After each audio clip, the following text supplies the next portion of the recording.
மனசு தான் அப்படியே பாத்தீங்க அப்படின்னா குரங்கு மாதிரி தாவிக்கிட்டே இருக்கும். சில பேர்லாம் பாத்தீங்க அப்படின்னா யாராச்சும் ஒருத்தர் 4 பேர் ஒரு புது கருத்தை சொல்றாங்க.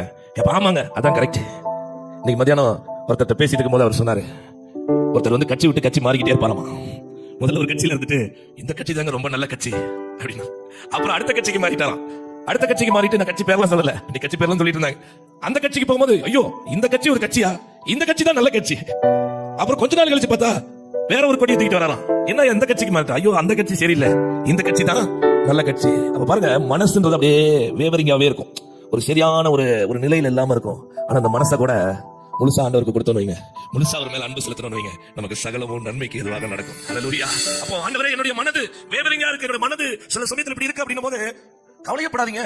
அந்த மனசு இப்படி இருக்குது அப்படின்றத அவர்கிட்டே சொல்லுங்க. ஏன்னா மனசை படைச்சவரே அவர் தானே. மனசை கெடுத்தவன் ஒருத்தர் இருக்கான், அவன் தான் பிசாசு. அவன் தான் மனநிலையை முதல்ல கெடுத்தவன்.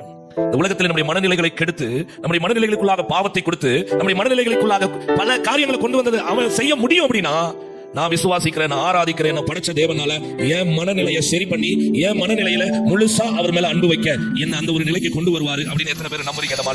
ஹல்லேலூயா.